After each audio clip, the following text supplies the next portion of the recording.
ओम नमो भगवते वासुदेवाय। आप सभी का हिंदू धर्म की कथाएं चैनल में हार्दिक स्वागत है। आज हम सुनेंगे श्रीमद् भागवत महापुराण के प्रथम स्कंद का अध्याय 17 और आज की कथा है महाराज परीक्षित द्वारा कलयुग का दमन। अगर आपने पिछले अध्याय नहीं सुने हैं तो वो चैनल पर अपलोडेड है, वहाँ आप जाकर उन्हें ज़रूर सुनिए। तो आज की कथा शुरू करते हैं।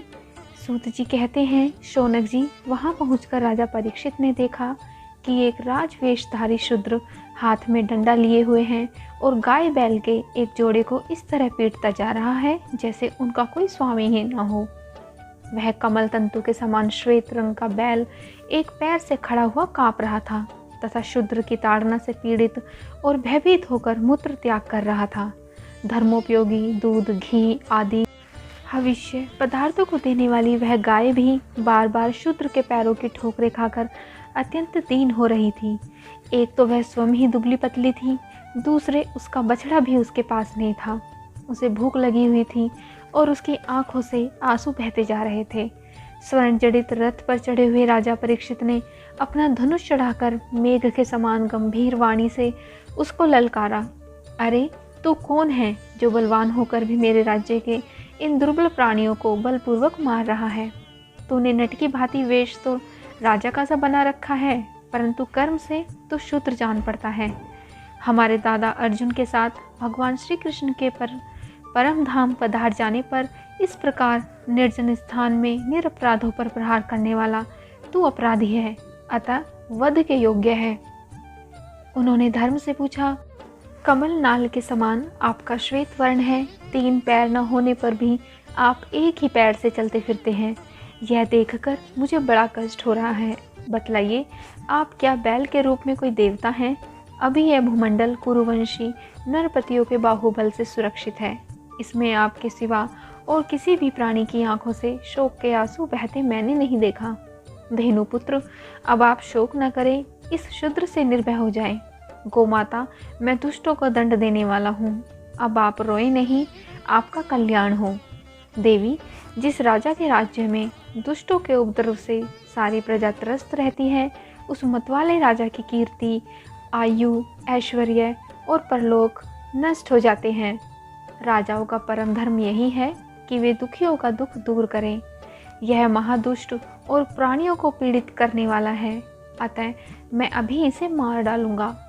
सुरधि नंदन, आप तो 4 पैर वाले जीव हैं, आपके 3 पैर किसने काट डाले? श्री कृष्ण के अनुयायी राजाओं के राज्य में कभी कोई भी आपकी तरह दुखी न हो। वृषभ, आपका कल्याण हो। बताइए, आप जैसे निरपराध साधुओं का अंग भंग करके किस दुष्ट ने पांडवों की कीर्ति में कलंक लगाया है? जो किसी निरपराध प्राणी को सताता है, उसे चाहे वह कहीं भी रहे, मेरा भय अवश्य होगा। दुष्टों का दमन करने से साधुओं का कल्याण ही होता है। जो उद्दंड व्यक्ति निरपराध प्राणियों को दुख देता है, वह चाहे साक्षात देवता ही क्यों न हो, मैं उसकी बाजूबंद से विभूषित भुजा को काट डालूंगा। बिना आपत्ति काल के मर्यादा का उल्लंघन करने वाले को शास्त्रानुसार दंड देते हुए अपने धर्म से स्थित लोगों का पालन करना राजाओं का परम धर्म है। धर्म ने कहा, राजन, आप महाराज पांडु के वंशज हैं। आपका इस प्रकार दुखियों को आश्वासन देना आपके योग्य ही है, क्योंकि आपके पूर्वजों के श्रेष्ठ गुणों ने भगवान श्री कृष्ण को उनका सारथी और दूत आदि बना दिया था। नरेंद्र, शास्त्रों के विभिन्न वचनों से मोहित होने के कारण हम उस पुरुष को नहीं जानते जिससे कलेशों के कारण उत्पन्न हुए थे। जो लोग किसी भी प्रकार के द्वैत को स्वीकार नहीं करते, वे अपने आप को ही अपने दुख का कारण बतलाते हैं। कोई प्रारब्ध को कारण बतलाते हैं तो कोई कर्म को, कुछ लोग स्वभाव को तो कुछ लोग ईश्वर को दुख का कारण मानते हैं। किन्हीं किन्हीं का ऐसा ही निश्चय है कि दुख का कारण न तो तर्क के द्वारा जाना जा सकता है और न ही वाणी के द्वारा बतलाया जा सकता है। राजश्रेय, अब इनमें कौन सा मत ठीक है, यह आप अपनी बुद्धि से ही विचार लीजिए। सूत जी कहते हैं, ऋषि श्रेष्ठ शौनक जी, धर्म का यह प्रवचन सुनकर सम्राट परीक्षित बहुत प्रसन्न हुए। उनका खेद मिट गया। उन्होंने शांत चित होकर उनसे कहा, धर्म का तत्व जानने वाले वृषभदेव, आप धर्म का उपदेश कर रहे हैं, अवश्य ही आप वृषभ के रूप में स्वयं धर्म हैं। आपने अपने को दुख देने वाले का नाम इसलिए नहीं बताया कि अधर्म करने वाले को जो नरक आदि प्राप्त होते हैं वे ही चुगली करने वाले को भी मिलते हैं। अथवा यही सिद्धांत निश्चित है कि प्राणियों के मन और वाणी से परमेश्वर की माया के स्वरूप का निरूपण नहीं किया जा सकता। धर्मदेव, सतयुग में आपके 4 चरण थे, तप, पवित्रता, दया और सत्य। इस समय अधर्म के अंश गर्व, आसक्ति और मद से 3 चरण नष्ट हो चुके हैं। अब आपका 4था चरण केवल सत्य ही बच रहा है। उसी के बल पर आप जी रहे हैं। असत्य से पुष्ट हुआ यह अधर्म रूप कलयुग उसे भी ग्रास कर लेना चाहता है। ये गौ माता साक्षात पृथ्वी हैं। भगवान ने इनका भारी बोझ उतार दिया था और ये उनके राशि राशि सौंदर्य बिखेरने वाले चरण चिन्हों से सर्वत्र उत्सवमयी हो गई थी। अब ये उनसे बिछुड़ गई है। ये साध्वी अभाग्नि के समान नेत्रों में जल भरकर यह चिंता कर रही है कि अब राजा का स्वांग बनाकर ब्राह्मण द्रोही शूद्र मुझे भोगेंगे। महारथी परीक्षित ने इस प्रकार धर्म और पृथ्वी को सांत्वना दी। फिर उन्होंने अधर्म के कारण रूप कलयुग को मारने के लिए तीक्ष्ण तलवार उठाई। कलयुग ताड़ गया कि ये तो अब मुझे मार ही डालना चाहते हैं। अतः झटपट उसने अपने राज चिन्ह उतार डाले और भय विहल होकर उनके चरणों में अपना सिर रख दिया। परीक्षित बड़े यशस्वी, दीन वत्सल और शरणागत रक्षक थे। उन्होंने जब कलयुग को अपने पैरों पर पड़े देखा तो कृपा करके उनको मारा नहीं, अपितु हंसते हुए उससे कहा, जब तू हाथ जोड़कर शरण आ गया तब अर्जुन के यशस्वी वंश में उत्पन्न हुए किसी भी वीर से तुझे कोई भय नहीं है, परंतु तू अधर्म का सहायक है, इसलिए तुझे मेरे राज्य में बिल्कुल नहीं रहना चाहिए। तेरे राजाओं के शरीर में रहने से ही लोभ, झूठ, चोरी, दुष्टता, सर्वधर्म त्याग, दरिद्रता, कपट, कलह, दंभ और दूसरे पापों की बढ़ती हो रही है। अतः अधर्म के साथ ही इस ब्रह्मावर्त में तू एक क्षण के लिए भी न ठहरना, क्योंकि यह धर्म और सत्य का निवास स्थान है। इस क्षेत्र में यज्ञ विधि के जाने वाले महात्मा यज्ञों के द्वारा यज्ञ पुरुष भगवान की आराधना करते रहते हैं। इस देश में भगवान श्री हरि यज्ञों के रूप में निवास करते हैं। यज्ञों के द्वारा उनकी पूजा होती है और वे यज्ञ करने वाले का कल्याण करते हैं।